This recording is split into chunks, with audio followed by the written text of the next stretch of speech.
The letter arrived on a quiet morning in late autumn, the kind of morning where even the sea seemed to breathe more slowly. Eleanor Shaw stood on her porch overlooking the harbor, bundled in a wool shawl that had outlived her husband and nearly her memories. The postman had left only one thing in her rusted box, a cream-colored envelope, edges curled, its paper softened by years of travel and humidity. The ink on the front, written in a careful, unfamiliar hand, read, "To be opened by the keeper's kin." She stared at it for a long time before taking it inside. The fireplace had gone cold overnight, and the room still carried the faint smell of salt and old pine. She set the envelope on the table beside her tea and watched it as though it might move on its own. There was something unsettling about it, something she couldn't name, but felt all the same. The return address was smudged beyond recognition, the postmark blurred by age. Only the date was faintly legible, 1998. Eleanor hadn't been anyone's kin for decades, not since her cousin Margaret disappeared from the Blackthorn Point Lighthouse in 1962. It was a story the whole coast used to whisper about, a storm, a vanished couple, a light that went out and never came back on, the kind of story that becomes folklore when no one can bear to speak of it plainly. She had tried to forget, to let the years dull the edges of that memory. Yet now, here it was again, folded neatly inside an envelope that felt far heavier than its weight should allow. Her hands trembled as she slid it open. Inside was a single page, yellowed and thin, written in a hand both deliberate and urgent. She read it once. Then again. The words were few, but they were enough to undo 36 years of silence. Eleanor, forgive the years. The truth was never meant to be buried. Asked about the night the light went dark. The sea kept its promise, but not its secret. Tell no one until you understand. A friend of the keeper, she sat perfectly still. The old clock ticked in the background, marking time as though nothing had changed. But everything had. The name signed at the bottom sent a shiver through her. A friend of the keeper. Everyone knew the keeper.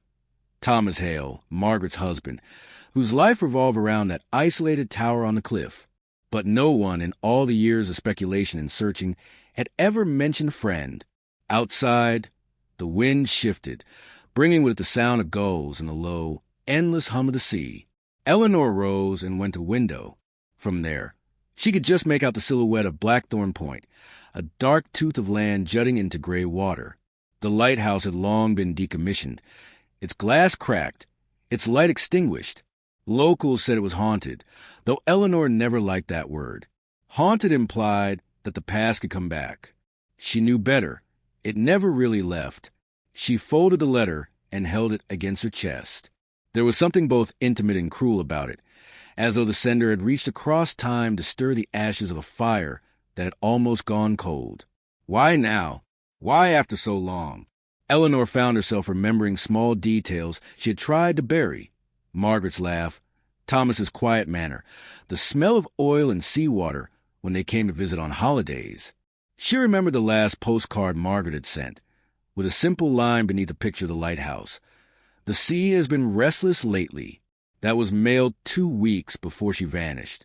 Eleanor poured herself a cup of tea that went untouched. Her thoughts drifted, pulled back toward that year she had spent waiting for word, for an explanation that never came. The Coast Guard had found nothing. The newspapers called it the Blackthorn disappearance, though some printed tragedy instead. It sounded less like a riddle and more like fate. And now this letter. Its handwriting seemed to carry the weight of someone who had seen too much and spoken too little. She noticed on the back of the page faint water stains, circular and uneven, as if from a cup or tears. She folded it again and set it down carefully, the way one might handle an artifact from a lost civilization. Outside, a fog would begin to roll in from the sea, thick and slow, swallowing the shoreline inch by inch. The horizon blurred until land and water were one. For a fleeting moment, she thought she saw a light flicker where the lighthouse once stood, a faint pulse like a heartbeat in the mist. She blinked, and it was gone. Somewhere deep inside, the letter had awakened something she hadn't realized was still alive, a quiet dread or perhaps a duty. She knew she would not sleep that night. The words, asked about the night the light went dark, looped in her mind, steady as the rhythm of waves. Eleanor sat down at her old writing desk and opened a drawer that hadn't been touched in years. Inside were clippings, photographs, and a single postcard with Margaret's handwriting. She laid them beside the mysterious letter, aligning them like puzzle pieces. The air seemed to thicken, as if the house itself was listening. For the first time in decades, she whispered aloud her cousin's name. The sound felt foreign, like a ghost reclaiming language. Outside, the foghorn moaned once, long and low, echoing across the bay. It was an ordinary sound in Maine, ordinary enough to send an extraordinary chill through her bones. Eleanor looked again at the letter, and at the words, "a friend of the keeper." In that moment, she understood something terrible and beautiful, that silence, when it lasts long enough, begins to write its own story, and sometimes it chooses the wrong hands to carry it forward. The kettle began to whistle softly in the kitchen, but she didn't move to stop it. She was still staring out at the horizon, where fog and memory intertwined, wondering if the sea itself had finally decided to speak. The letter lay open before her, faintly trembling in the draft that crept at the door, its edges lifting and falling as if breathing. Each rustle sounded like a whisper, asked about the night the light went dark.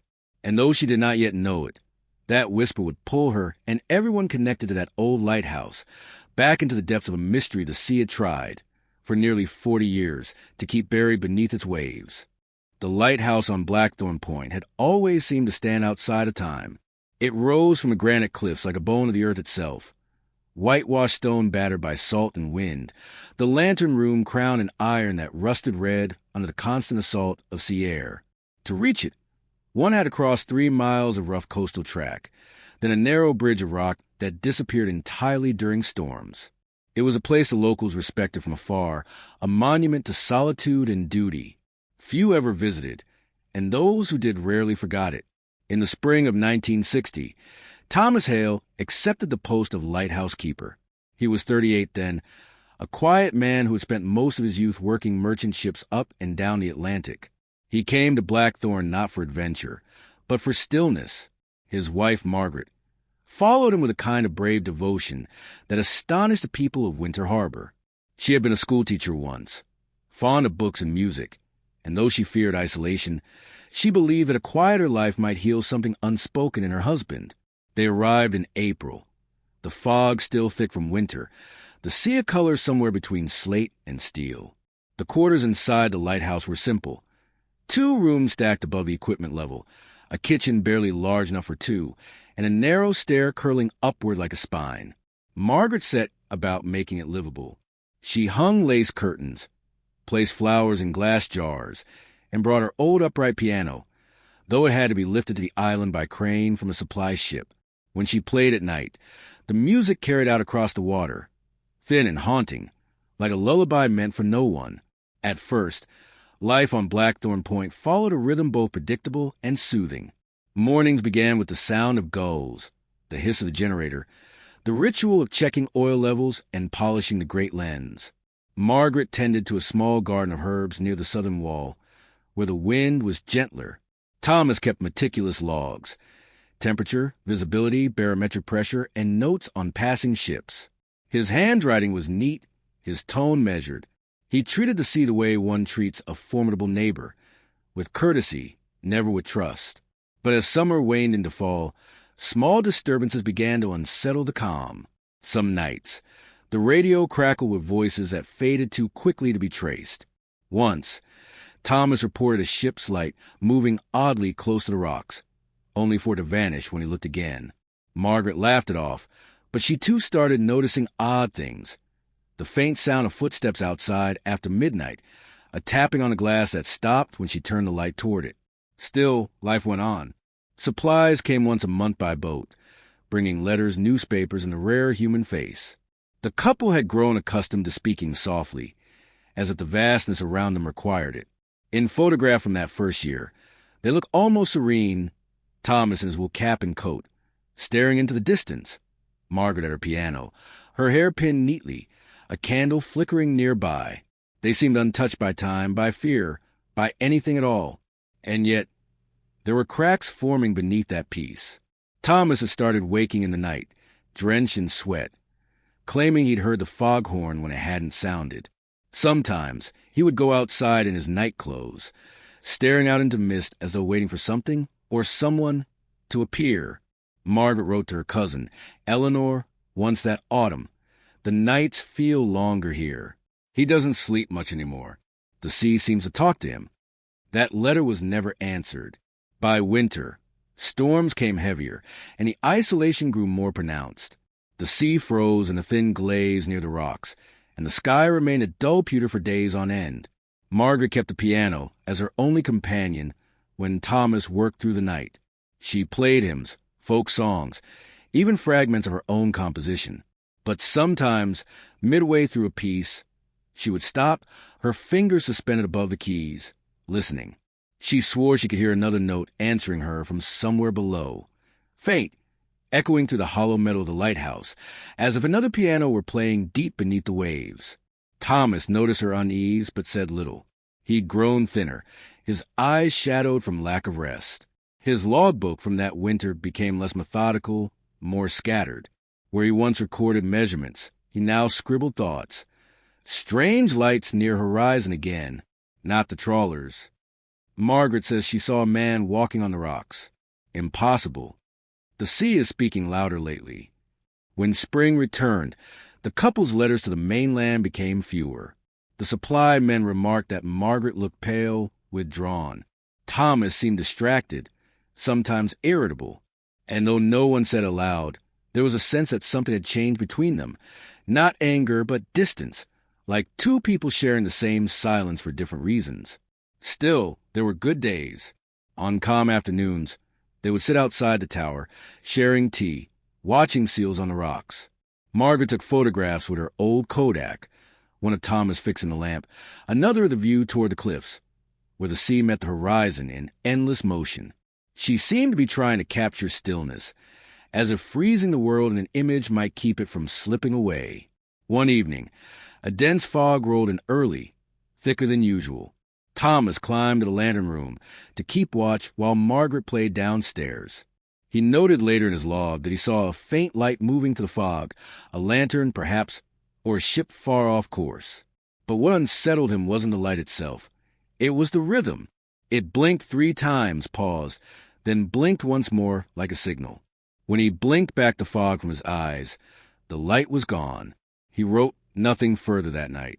The days that followed were quiet, though the calm felt fragile, as if the island itself was holding its breath. The gulls grew scarce. Even the waves seemed muted, heavy. Margaret stopped playing the piano. Thomas stopped sleeping altogether. Blackthorn Point had become a world apart, a tiny kingdom of fog and salt where sound carried strangely and time moved like the tide, forward and back, never still. It was here, in this eerie balance between devotion and dread, that the first seeds of the mystery were sown. Looking back, those who studied the case would call it the calm before. The final season when the hails were still seen, still heard, still real. The photographs from that time showed 2 figures standing together at the base of the lighthouse, smiling faintly into the wind. But even in those frozen moments, there's something uncanny, an emptiness behind their eyes, a knowing that the light they tended would soon go out, and with it, every trace of the life they had built on that lonely edge of the world. October 12, 1962, began with a storm warning. The radio crackled with reports of high winds rolling in from the Atlantic, the kind that battered the coast and made the sea rise like something alive. At the Blackthorn Point Lighthouse, the light had not been seen for 3 nights. In Winter Harbor, fishermen noticed the darkness immediately. They depended on that glow to guide their way back home. By the 4th day, when no signal came and no response echoed from the radio tower, the Coast Guard dispatched a search vessel. The cutter Ardent set out at dawn. The fog was so thick it swallowed the horizon, and the sea heaved like a restless animal. When they reached the outcropping where the lighthouse stood, they saw only the faintest shape through the mist, tall, skeletal, silent. No smoke from the chimney, no movement on the rocks. The keeper's flag, which usually flapped proudly above the tower, hung limp and colorless. As they came ashore, the air grew colder. Salt stung their throats, and the sound of their boots on wet rock echoed far louder than it should have. One of the men, Petty Officer Nielsen, later said he felt watched the entire time. though there was no one to be seen. The sea below was calm in an unnatural way, a glassy stillness that made every ripple look deliberate. They reached the front door of the keeper's quarters and found it unlatched. Inside, the first thing that struck them was the smell, oil, dampness, and something faintly metallic, like rusted water pipes. The table in the small kitchen was set for two. Plates, utensils, a loaf of bread half-cut. A pot of stew sat on the stove, cold and congealed. Dust had not yet settled on anything, which meant whatever had happened occurred recently. Margaret's shawl was draped over a chair, and her knitting basket sat open beside it. A half-finished scarf still looped on the needles. One of the Coast Guardsmen called out, "Mr. Hale?" His voice seemed to vanish into the air rather than echo. The only reply was a faint rhythmic creak of the stairwell as wind moved through the cracks in the old structure. They climbed to the lantern room. The great lens, a masterpiece of glass and metal, stood intact but unlit. The generator was still functional. Someone had turned off manually. In the logbook, the last entry was dated October 9th, 3 days earlier. The writing was steady at first, then cut off mid-sentence. Margaret says she heard him again. No further words. Nielsen turned the page and found a faint smear of ink, as though the pen had been dragged away mid-stroke. There were no signs of a struggle. No blood, no overturned furniture, no evidence of panic. It was as if the keepers had simply walked out in the middle of their lives. Downstairs, a small radio sat on a shelf, its dial still tuned to the emergency channel.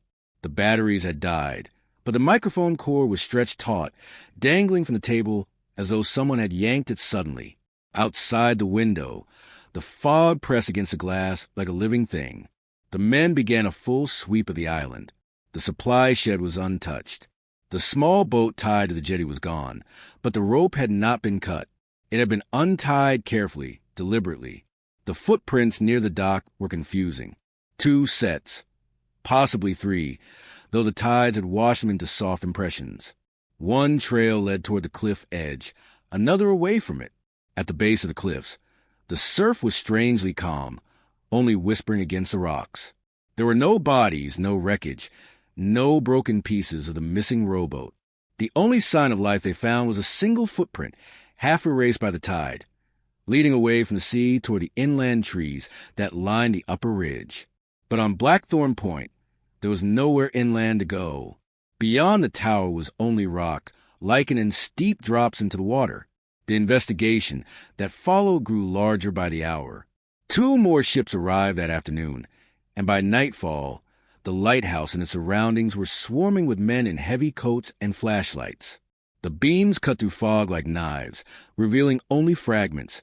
An empty lantern room, a toppled chair, the piano Margaret had loved, its keys glistening with a fine layer of moisture. One of the keys was pressed down slightly, though no one was near it. When a draft passed through the house, it rose with a faint click. The next morning, divers searched the shallows. They found nothing. The official report stated that the Hales presumably perished at sea during adverse weather conditions. The cause of disappearance was listed as unconfirmed. No remains were ever recovered. But those who had been there, those who had walked through that quiet house, were not satisfied. They spoke among themselves, low and uneasy, about the strangeness of it all. How the stew on the stove was still edible. How the logbook stopped abruptly, not in panic, but in pause. How every door had been closed, every light turned off, as if someone had tidied the world before leaving it. The Coast Guard closed the report after 6 weeks.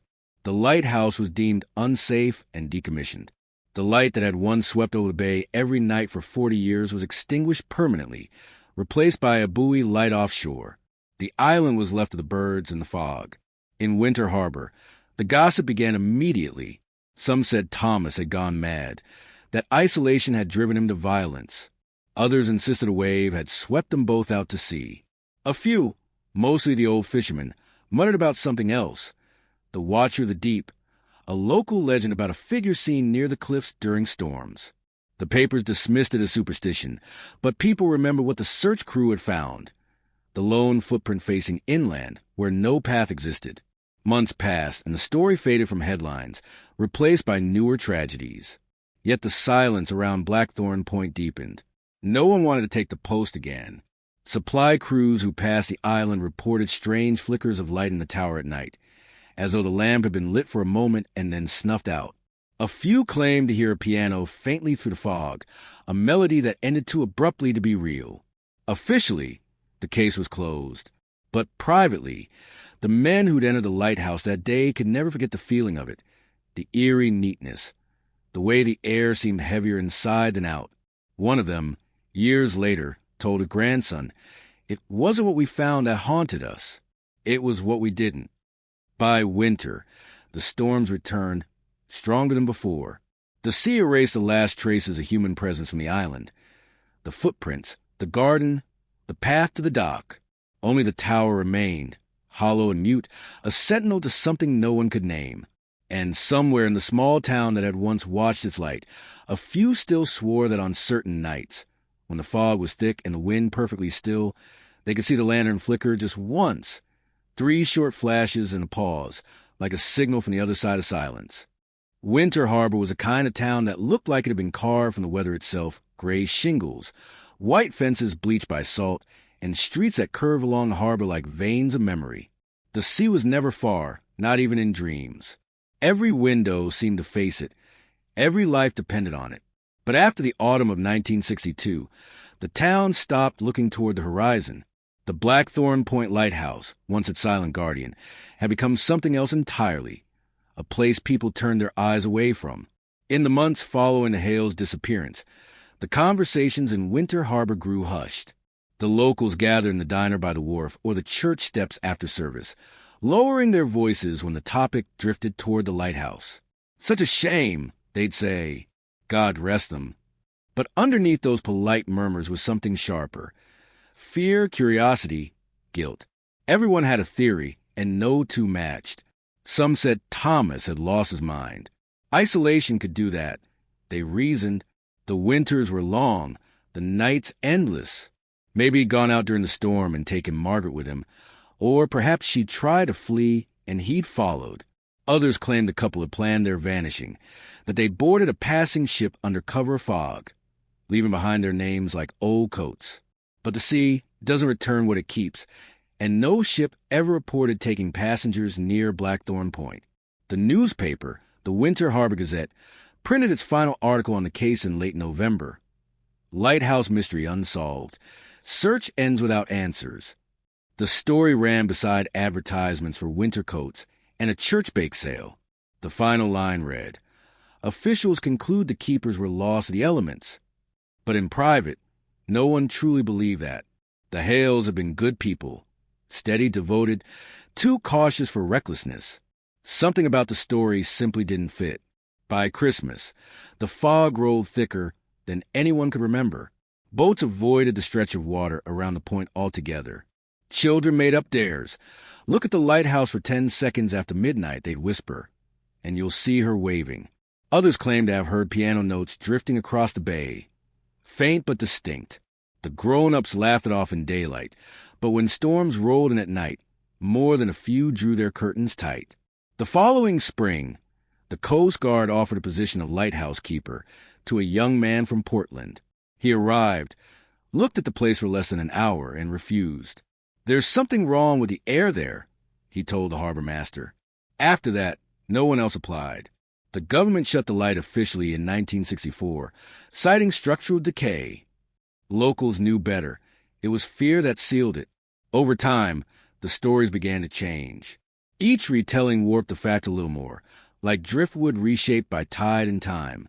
Some said the Hales were seen walking along the cliffs weeks after they vanished. Others insisted their boat had been found drifting 50 miles south, though no such record existed. The tale became folklore, a cautionary whisper carried by fishermen to their sons. "Never stay too long by the point," they'd say. "The sea doesn't like company."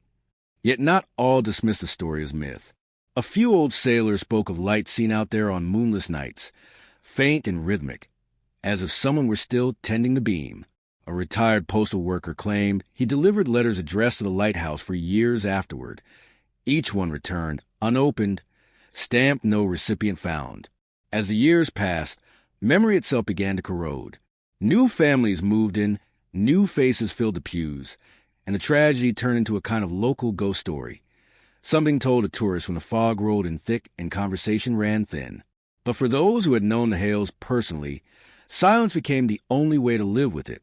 Margaret's cousin, Eleanor Shaw, stopped mentioning their names altogether. Her letters to friends grew shorter, less personal, as though language itself had turned fragile. In 1967, a small group from the Winter Harbor Historical Society tried to visit the island, hoping to document what remained. Their motorboat reached halfway before the engine failed without reason. They drifted for hours in calm water, unable to restart it, until a passing trawler towed them back. One of them later confessed that, in the fog, he thought he saw a woman standing by the rail of the lighthouse gallery, hair whipping in the wind, one hand resting on the iron guard. She wasn't waving, he said. She was listening. The others told him it was just mist, but he swore he saw her face. After that, even the curious stayed away. The lighthouse became part of the scenery, visible but untouchable. Fishermen set their routes to give it a wide berth. On calm days, it stood out clearly against the horizon, a white finger pointing skyward. On stormy ones, it disappeared completely, as if the sea had taken it back. Decades blurred together. The mystery aged like all unsolved things do, half forgotten, half remembered, preserved in rumor. The children who had once dared each other to look at the lighthouse grew up, left town, and rarely spoke of it again. But when they returned for holidays or funerals, they always found themselves glancing toward the cliffs, almost without meaning to, expecting to see a glimmer of light that would never come. In the quiet corners of Winter Harbor, the story still lingered. In the way people paused when fog rolled in too suddenly, or how they crossed themselves when a foghorn sounded without warning. Some said the sea was restless because of what it held. Others thought it was mourning something it had taken by mistake. But no one, not even the oldest among them, could say the Hales' names without feeling the weight of unanswered questions pressing against their chests. By the time Eleanor received her mysterious letter in 1998, few living souls in Winter Harbor even remembered the details of the disappearance. Yet the moment she unfolded that yellowed page, the old silence cracked open like ice. The town's ghosts, long dormant beneath layers of polite forgetting, began to stir again. The fog had never truly lifted. It had only learned to wait. The letter arrived on a Tuesday morning. Ordinary, almost unremarkable, except for the way it had no return address. The envelope was a kind that belonged to another time, cream-colored, rough-edged, its corners softened by decades of travel or neglect.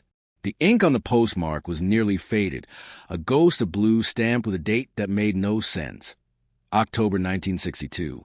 Eleanor Shaw sat at her kitchen table when she found it, a thin shaft of winter light cutting across the envelope. Her hands trembled before she even touched it. She was 72 then, long retired from her years as a librarian, and had spent most of her life building distance from the past. The Hales' disappearance was something she had learned to store in a sealed room inside her memory, only visiting it on rare, sleepless nights. But the handwriting on that envelope, slanted, steady, unmistakably Thomas Hales, unlocked that door before she could stop it. At first, she thought it must be some cruel joke, but the more she stared, the more impossible that seemed. No one alive would even know that script. Thomas's handwriting had a peculiar elegance to it, the sort of formality people had before typewriters made words impersonal. The ink, though faded, still carried a softness that time couldn't erase. Eleanor didn't open it immediately. She made tea first, even though her hand shook so much she nearly spilled it. The kettle whistled, shrill and lonely, echoing off the tile walls.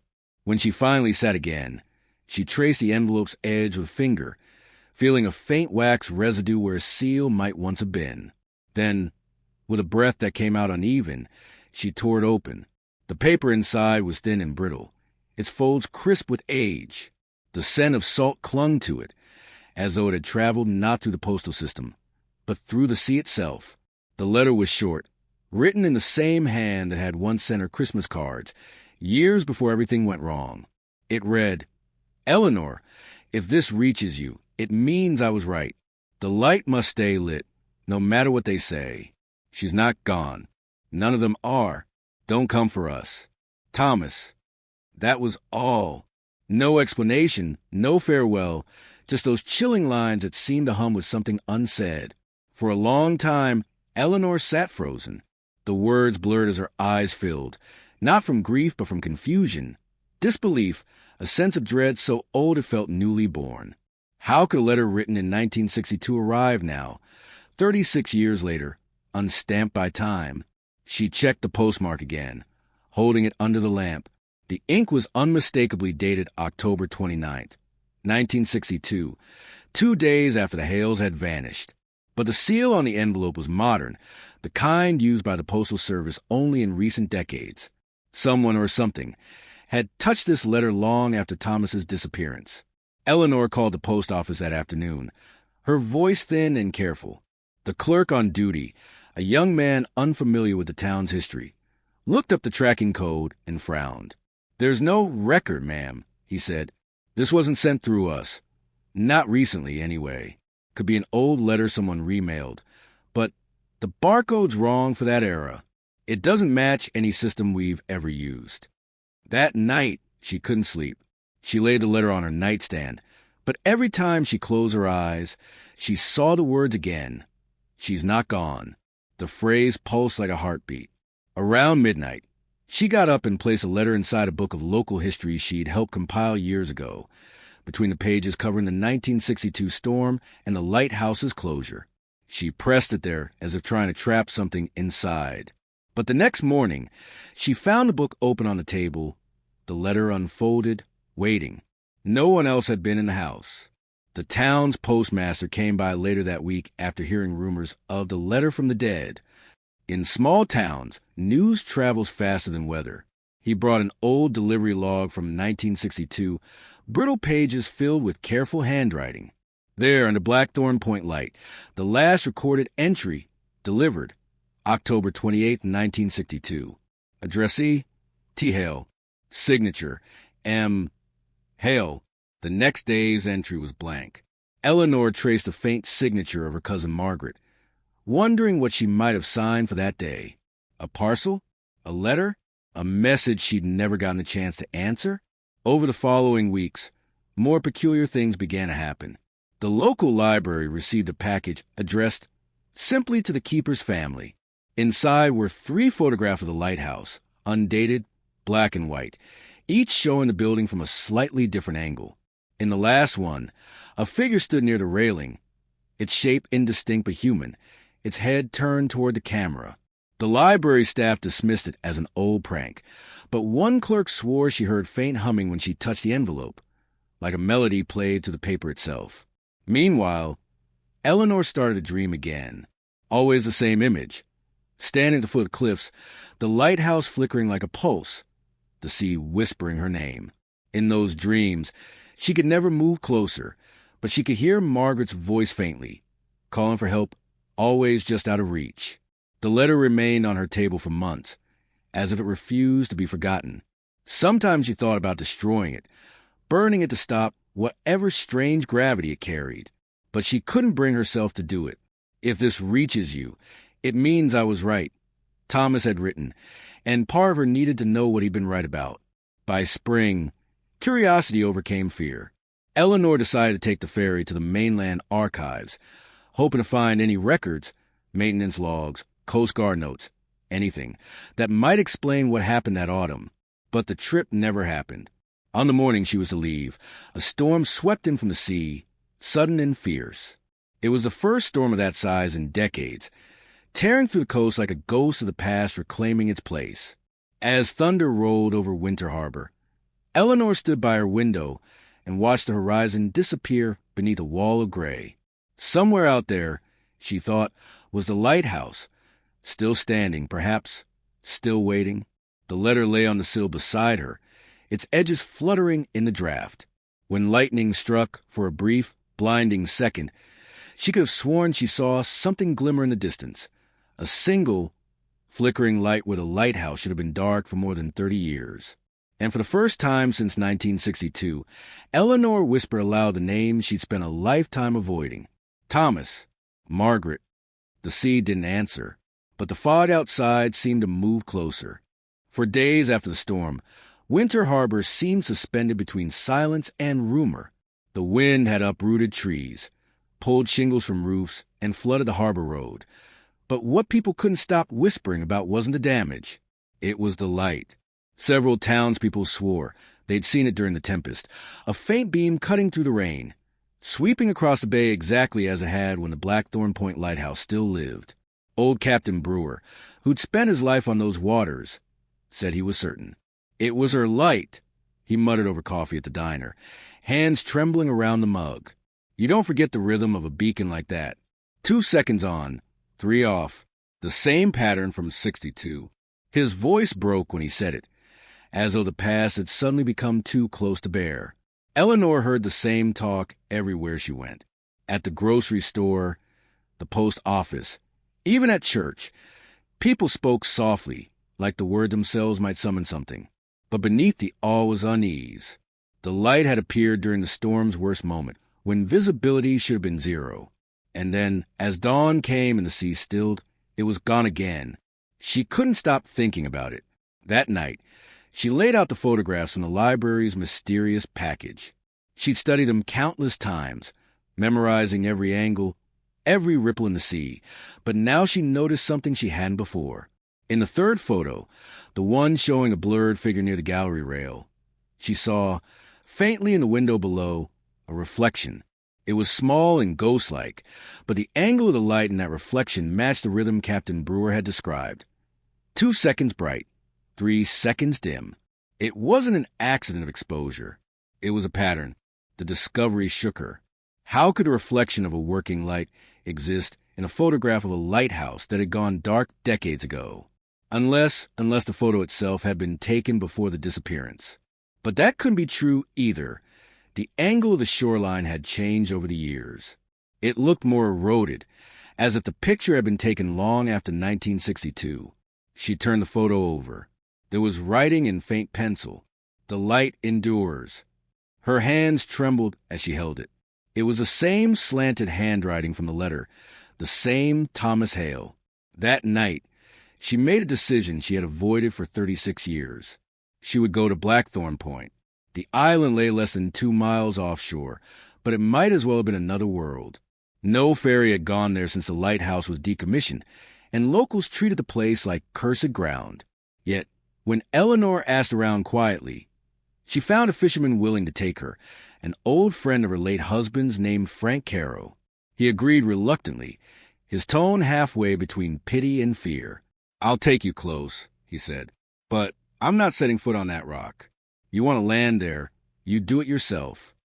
The morning of their departure, fog hugged the harbor thick as wool. Eleanor carried only a satchel. Inside it, the letter, the 3 photographs, and an old compass that had once belonged to Thomas himself. Frank met her at the dock, chewing a toothpick, eyes fixed on the mist ahead. "You sure about this?" he asked. She only nodded. The boat cut through the fog in silence, the motor humming like a nervous heartbeat. The sea was unnaturally calm, as if holding its breath. After about half an hour, a shadow began to form in the distance, a tall, pale column rising from the mist. The Blackthorn Lighthouse. Time had worn its surface to bone, its lantern glass cracked and sea-stained, the gallery rail eaten away by rust. Yet despite its ruin, it still stood, defiant, lonesome, alive. As they neared the rocks, the water grew strange, darker, almost oily. "I told you," Frank said, slowing the motor. "Something's wrong here. Always has been." He threw anchor a few yards off the landing. "I'll wait till noon. If you're not back by then, I'm leaving. No offense, Ellie, but I'm not dying for ghosts." She climbed down into the rowboat without answering. The waves slapped against the hull, rhythmic and deliberate, as if urging her forward. The closer she came, the colder the air grew. When she stepped onto the island's shore, the silence felt immense. No birds, no surf, not even wind. Only the steady echo of her own breath. The lighthouse loomed above her, its door half open, creaking faintly as if in welcome. Inside, the air smelled of salt and rust. The spiral staircase rose into darkness, the steps wet and slick beneath her shoes. As she began to climb, every footstep seemed to awaken an echo that wasn't entirely her own. Halfway up, she paused. A faint sound reached her, low, melodic, almost human. It was humming, a tune she knew but couldn't place, familiar like something from childhood. She froze, listening. It came from above, near the lantern room. At the top, she pushed open the hatch. The lantern glass was shattered in places, but the mechanism, the old Fresnel lens, still stood intact, its prisms gleaming faintly in the gray light. And there, lying beside her on the floor, was something that made her knees weaken. A notebook, wrapped in oilcloth, perfectly preserved despite the decades. On the cover, in that same careful script, was written, "Keeper's Log, Thomas Hale." Eleanor knelt and unwrapped it, her heart pounding. The first page was dated October 25th, 1962. Most of the entries were routine, weather notes, supply checks, observations of passing ships. But as she flipped forward, the tone shifted. October 27th. Margaret says the sea sounds different at night. She hears voices when the foghorn stops. I told her it's only the wind. October 28th. The light turned itself on tonight. I hadn't wound it. It shouldn't be possible. Margaret begged me to leave it burning. October 29th. The voices are clearer now. They're asking for help. They say the storm is not coming. It's already here. Eleanor's throat tightened.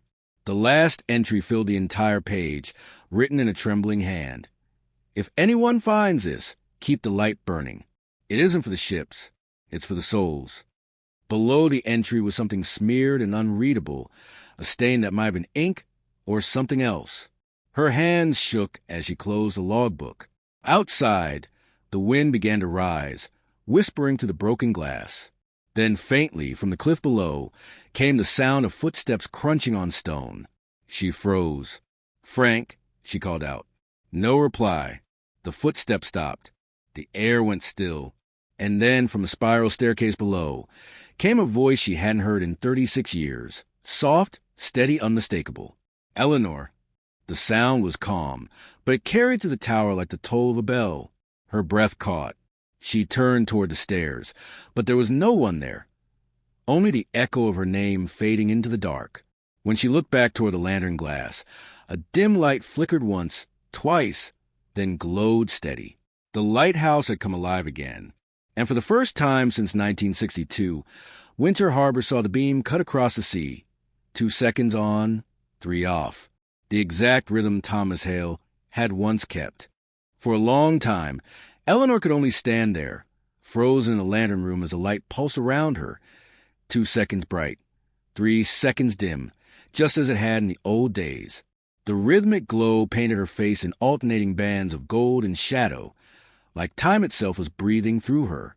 The wind outside had risen into a low moan, sweeping to the shattered panes, but the machinery inside the lamp, silent for nearly 4 decades, was turning smoothly, almost tenderly, as if some invisible hand was tending it once more. She tried to tell herself it was a trick of the weather. Maybe the lens had caught the lightning or reflection from the water, but she knew better. The beam wasn't random. It followed a pattern, a keeper's pattern. Someone or something was operating the light exactly the way Thomas had written in his logbook. Her heartbeat thudded against her ribs. The voice, her name whispered through the stairwell, still lingered in her ears. She looked down into the spiral below, expecting to see only darkness. Instead, she thought she saw movement, a faint shimmer like heat above a road, except it moved upward, slowly, step by step. Eleanor stumbled back. "Who's there?" Her voice cracked in the hollow chamber. No answer, only the sea, pounding faintly far below. The shimmer stopped just before the top step, hovering, then vanished altogether. For a long time, she heard nothing. Then, faint, deliberate, a single knock echoed against the metal wall. 3 beats apart, the same rhythm as the light. Panic warred with disbelief.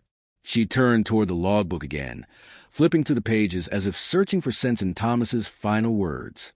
And there, near the back, she found something she hadn't noticed before, a folded sheet tucked between the last entries. It was another letter unsent, never sealed. The ink had bled in places, but most of it was legible. Eleanor, if the sea ever gives us back to you, know that I stayed because I had to. There are voices in the water, and they're not the dead. They're what waits after. The light holds them back. Margaret understands now. She helps me keep it burning. When the storm comes again, don't be afraid of it. It's not anger, it's memory. The sea remembers everything. T. Eleanor's eyes filled before she even finished reading.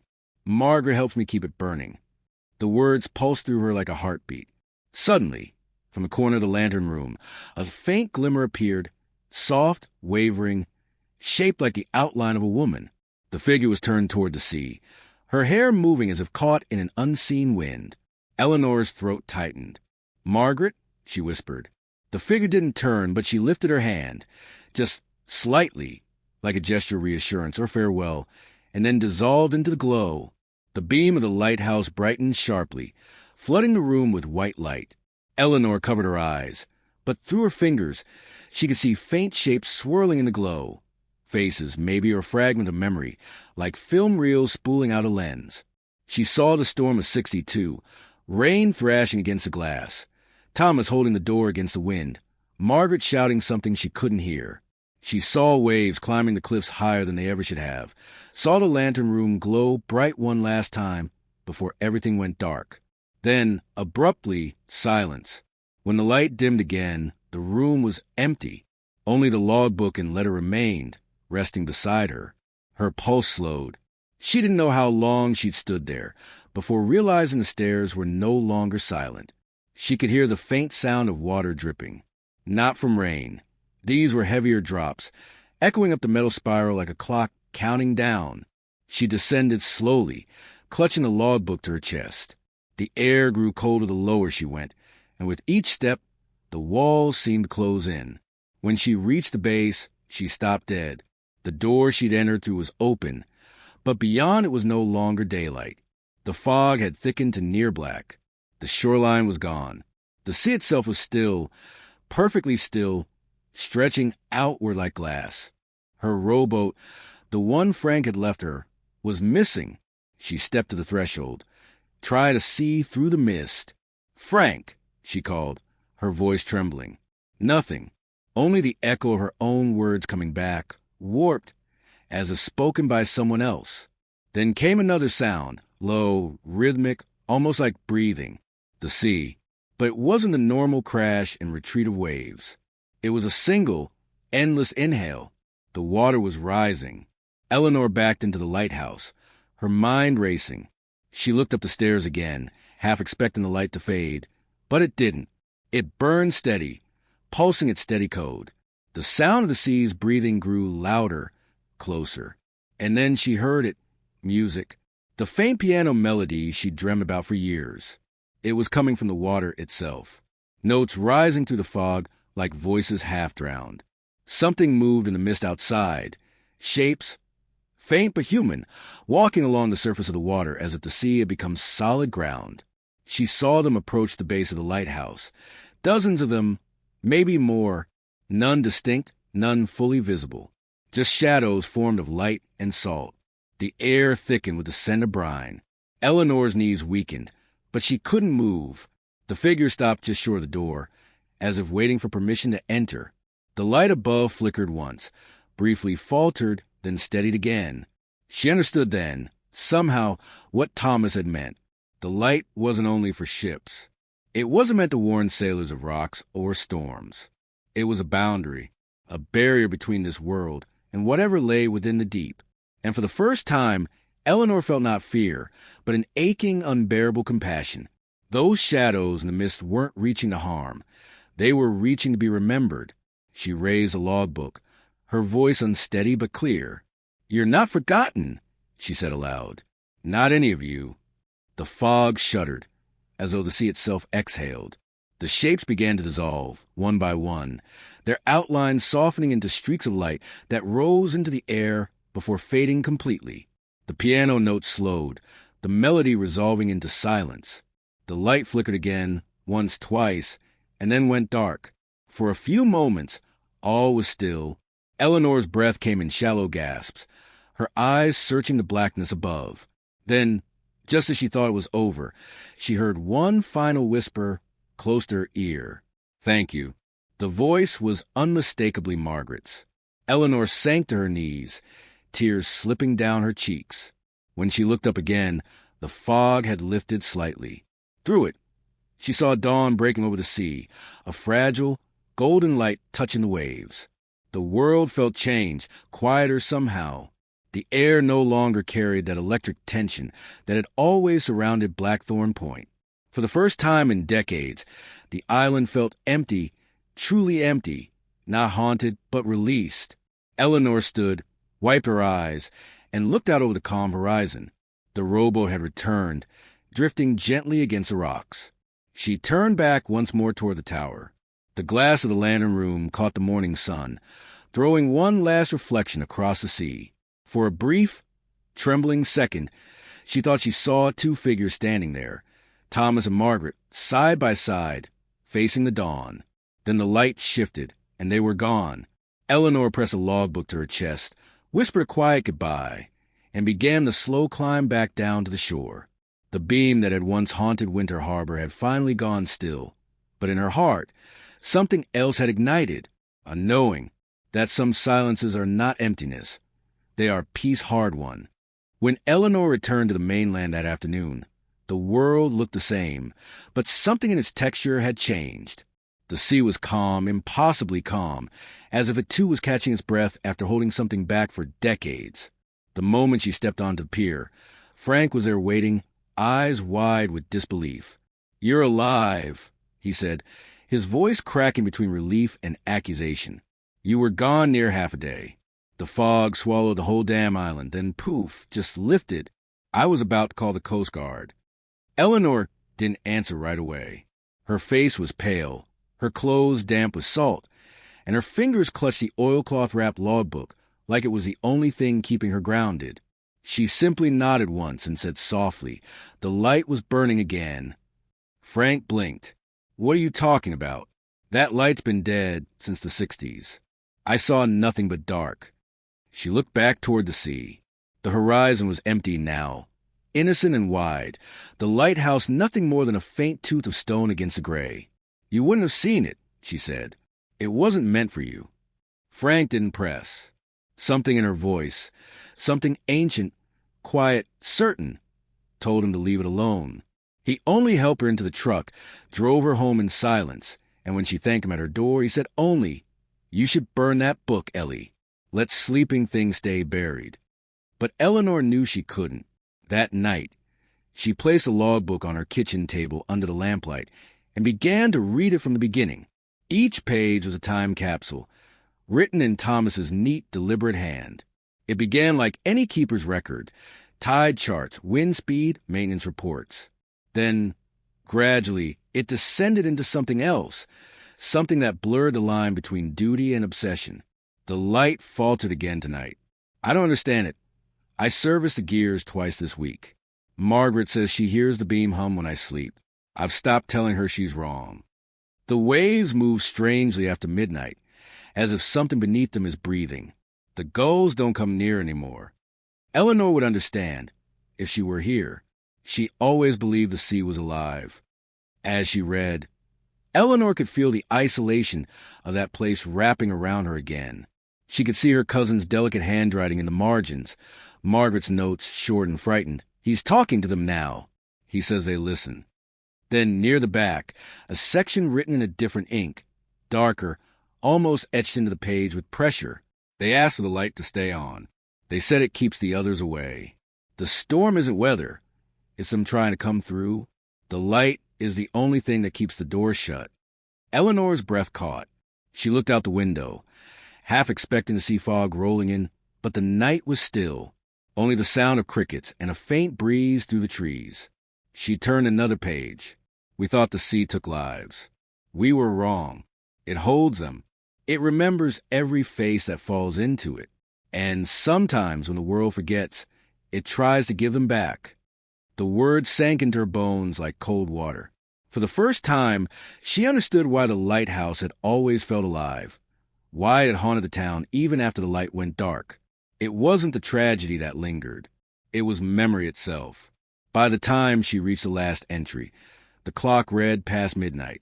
The final words were barely legible, scrawled in desperation. If the sea ever goes quiet, it means it's listening. If you hear it whisper, light the lamp. Eleanor sat in silence for a long time, the letter and logbook side by side before her. A strange peace had settled over her, mixed with a deep ache of understanding. The Hales hadn't vanished. They had stayed, keeping watch, until the sea was ready to release what it held. When she finally closed the logbook, she thought she heard it, a faint hum, almost imperceptible, like the low resonance of glass. It came from the direction of the coast. She stood, opened her window, and listened. The air was still, but beneath it, she swore she could hear a rhythm. 2 seconds on, 3 off. The lighthouse beam, invisible to the human eye but alive in her heart, was still burning somewhere beyond the fog. In the following weeks, she tried to live normally.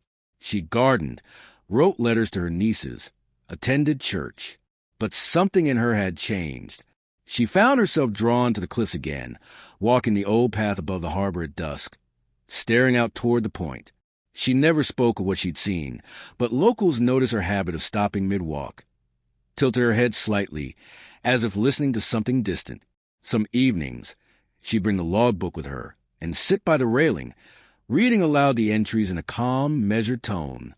She told no one why, but few children once saw her there and whispered that she was reading to the sea. Winter Harbor itself began to shift after that. The old fear of the lighthouse faded, replaced by a kind of reverence. Fishermen who had once avoided the waters near Blackthorn Point began to say the sea was calmer now. The fog still came, but they moved differently, gentler, slower, more like breath and blindness. In the library, a small exhibit was quietly added to the local history section. It displayed a restored photograph of the lighthouse, and beside it, a brief caption written by Eleanor, for those who kept the light burning when the world turned away. She never mentioned the letter or the voices or the final whisper of gratitude that followed her home. Some truths, she had come to understand, were too delicate to survive the clumsy weight of explanation. Years passed. The world around Winter Harbor modernized. New docks, new faces, new noise. But the lighthouse remained untouched, unreachable, a pale ghost at the edge of memory. And still, on certain nights when the sea was mirror still, a faint beam could be seen sweeping across the horizon. 2 seconds on, 3 off. Tourists would sometimes ask about it. Locals would only shrug. It's just a reflection, they'd say, a trick of the fog. But the older residents, the ones who remembered the names Thomas and Margaret Hale, would glance at one another and fall silent, eyes soft, as if sharing a secret they would never betray. And Eleanor, now gray-haired and slower in her step, would sit by her window on those nights and smile faintly at the glimmering line of light that crossed her curtains. She never called a haunting. She called a homecoming. In her final journal, found after her passing, she had written only one short entry about that autumn day she went to Blackthorn Point. Some places aren't cursed. They're simply waiting for someone to listen. After her death, the logbook and the letter were donated to the Winter Harbor Historical Society. But the pages turned blank within a week. Every word vanished as if dissolved by the sea air. The curator, confused, placed it behind glass anyway, labeling the exhibit The Lighthouse Mystery. Visitors who stand too long before the display sometimes say they hear something faint, a low hum, a pulsive rhythm, 2 beats on, 3 off. Most dismiss it as an overactive imagination. But the archivist who locks up each night swears that every time she turns out the lights, she catches a brief glow in the reflection of the glass, soft, steady, and warm, like a promise still being kept. Years later, long after Eleanor's passing, Winter Harbor changed in the ways all small towns do. The old post office was turned into a cafe. The docks were rebuilt with aluminum rails, and new families moved into the seaside cottages that had once been home to fishermen who could read the sea like scripture. But despite time's gentle remodeling, one thing refused to vanish: the story of the Blackthorn Point Lighthouse. No one could say where the rumor began, only that it spread quietly, like the fog that once haunted the coast. It started with a fisherman who swore he saw a light where there should be none. It wasn't lightning, he said, his voice trembling as he sipped his coffee at the diner. It was steady. 2 seconds on, 3 off. He'd seen it twice, he claimed, then never again. Soon, others came forward. A pair of hikers saw the same light one evening from the cliffs and said they heard faint music carried on the wind, like humming or low voices murmuring in harmony. Teenagers dared each other to go near the rocks, and though none ever reached the lighthouse itself, they came back pale and shivering, unable to describe what they'd heard except say, it wasn't the ocean. By the time local journalist Caroline Dorsey decided to investigate, the story had turned into a legend. She was 32, skeptical, and had grown up in Winter Harbor before moving away to Portland for work. When she returned for a feature on unsolved New England mysteries, the town seemed to breathe differently, as if the air itself was holding its breath, waiting for her to ask the wrong question. She began her research at the Historical Society, where she first encountered a glass case containing the blank logbook and letter. The curator, a quiet man named Paul Landon, smiled when she asked about it. They were never blank before, he said softly. We had them transcribed years ago, but the copies vanished too. Hard drives corrupted. Files gone. Caroline frowned. You think someone tampered with them? Paul shook his head. No. I think they left when they were no longer needed. She thought it was poetic nonsense at first, the kind of sentiment small towns use to wrap their ghosts in. But that night, reviewing her notes in her rented room overlooking the harbor, she found something odd, an old photo of the Blackthorn Point Lighthouse taken in 1961. In the top corner of the frame, faintly visible in the mist, was a figure, a man standing at the base of the light, looking straight at the camera, his face obscured by shadow. She cross-referenced it with old census records and discovered that Thomas Hale, the lighthouse keeper, had indeed been the last registered occupant before the station was declared inactive. His wife, Margaret, was never found. His death certificate listed him as presumed drowned. But when Caroline dug deeper, the inconsistencies grew. There was no Coast Guard report from 1962, no documentation of a storm that night. Even the official closure date of the lighthouse had been scratched out in the archives and replaced with a later one in red ink. The deeper she went, the less sense it made, and the more she felt drawn toward the truth like a moth toward a dim and dangerous flame. The next morning, she found herself driving toward the cliffs. She didn't know why, only that she felt she had to. The sea was calm, eerily so, and the air heavy with moisture. When she reached the old service road that led down to the rocks, her phone lost signal. She parked and continued on foot. The fog began to gather around her, soft and cold against her skin. She followed the faint outline of the path until she saw it. There, just beyond a bend, the skeletal remains of the lighthouse rising out of the mist like the memory of a cathedral. Caroline stopped. For a moment, she thought she saw a movement at the top, a flicker of light behind the glass, a pulse. 2 seconds on, 3 off. She blinked and it was gone. Her pulse quickened, but curiosity overpowered fear. She climbed the crumbling stairs to the entrance. The metal door was rusted shut, but as she pushed against it, it gave way with a moan, opening to reveal the spiral staircase within. The air smelled of salt and old iron. Dust motes swirled like embers in the dim light. Each step echoed as she climbed, her recorder capturing the sound. At the top, the lantern room waited, glass shattered, the old lens cracked but still intact. A thin mist hung in the air. On the metal floor near the base of the lens, something rested beneath a sheet of decaying canvas. Caroline knelt and lifted the corner.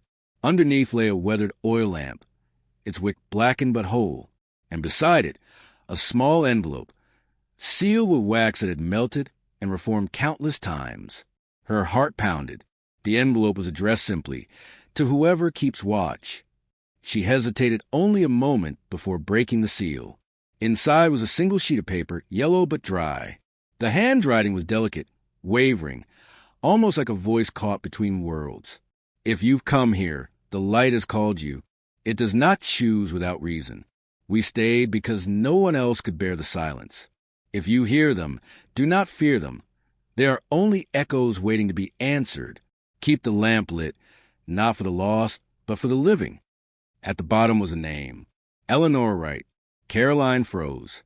The name was unmistakable. She had seen it in the archives, on an old library donation form, the same woman who'd found the logbook decades ago. But the letter before her looked freshly written, the ink still dark, the edges untouched by time. A sudden gust of wind rushed through the broken panes, extinguishing the gray light around her, and for one fleeting second, the lamp beside her glowed faintly. She stumbled back, heart racing, and when she looked again, the lamp was dark, the letter blank, the signature gone. She fled down the spiral staircase and out into the open air, where the fog had thickened into a milky wall. She could barely see the shore. Her breath came fast, visible in the cold, damp air. And then, from somewhere beyond the mist, she heard it, a low hum, like the drone of a long, sustained note. 2 seconds on, 3 off, that rhythm, that impossible rhythm. She turned toward the sea, and for a moment, just one heartbeat, she saw them, silhouettes in the fog, a man and a woman standing together at the base of the lighthouse, their faces turned toward the ocean, the faintest glow between them. And then, nothing. When she returned to town that night, she couldn't bring herself to write a single word of her article. Instead, she went to the diner, ordered coffee, and sat watching the horizon until dawn. She never spoke about what she saw, but a month later, she left a package at the Historical Society addressed to Paul Landon. Inside was her field recorder and a note that read, "The sea doesn't forget, it just waits for someone who listens." When Paul played the recording later, it was mostly static, except for one moment, buried deep beneath the hiss and wind, a soft, steady pulse. 2 seconds on, 3 off, and a woman's voice whispering, barely audible, as if from underwater. The light still burning. The storm that night came without warning, one of those sudden Atlantic tempests that erased the line between sky and sea. The Coast Guard's radio logs recorded a final transmission from Daniel Morse at 2:17 a.m. Light maintained visibility, poor, hearing something, unidentified. Then static. Nothing more. When the storm cleared 2 days later, the Blackthorn Point Lighthouse stood silent. The door was locked from the inside, yet no one was there. The lantern still burned steadily. The journal open on the desk. The final entry read, "The light is calling." I think I understand now. Investigators scoured every inch of the island. No footprints, no signs of struggle. The boats were intact, the radio functional, the clock still ticking. It was as though the keepers had simply stepped into the mist and never returned. Rumors spread quickly. Some said they'd gone mad. Others whispered of an experiment gone wrong, or of a pact made under isolation's weight. But locals swore they saw a beam of light sweeping the shore for 3 nights after the storm, though the lighthouse should have been empty. Caroline Dorsey, the lead investigator, stayed behind longer than the others. She wrote later that each night, the light moved differently, almost searching, as if aware of being watched. Then one dawn it stopped. She left the island soon after, but something stayed with her, a faint humming sound, 2 seconds on, 3 seconds off, like the echo of a code she couldn't decipher. Years later, she would still wake to that rhythm in her dreams, unsure if it was memory or warning. The official report called it an unexplained disappearance under severe weather. But those who lived by the sea knew better. They called it the night the light chose its own keepers. When a letter finally reached Caroline Dorsey in 1972, she was no longer an investigator, just a woman haunted by the silence of unanswered questions. The envelope was old, the handwriting unfamiliar, and the postmark unreadable. Inside, a single sheet of paper, yellowed with age, carried words that trembled between confession and farewell. "I was never meant to stay. It began. The light called, and I followed." The writer claimed to be Daniel Morse, the assistant keeper who vanished a decade earlier. He described hearing a hum beneath the waves, a rhythm of 2 seconds on, 3 seconds off, as if the sea itself was sending him instructions. The night before his disappearance, he wrote, he saw 3 figures in the lantern's reflection, Thomas, Margaret, and a woman standing behind them with her hand on the rail. She smiled at me. the letter said, and I knew my watch had ended. Caroline spent months verifying it. Forensics proved the paper and ink were from the 1960s, but no one could confirm how it surfaced years later or who mailed it. The return address led nowhere, the fingerprints smudged by salt. In her private notes, Caroline wrote, "He didn't run. He went where the others went." The lighthouse was in place. It was a passage. That conclusion ended her career. Officially, the case remained unsolved. But for Caroline, it was peace, an understanding that not every disappearance was a loss. Some were simply transitions, lights moving beyond reach. She retired quietly by the coast, where locals often saw her sitting at dusk, facing the horizon. When asked what she was waiting for, she would smile faintly and say, "For the light to come round again." And sometimes just before night fell, it did. Years after Daniel's disappearance, the Blackthorn Point Lighthouse became a ghost on the map, forgotten by most, but never gone. The sea still whispered its name, though few cared to listen. Then, decades later, a woman named Leah Carmichael appeared, an independent documentarian drawn to forgotten tragedies.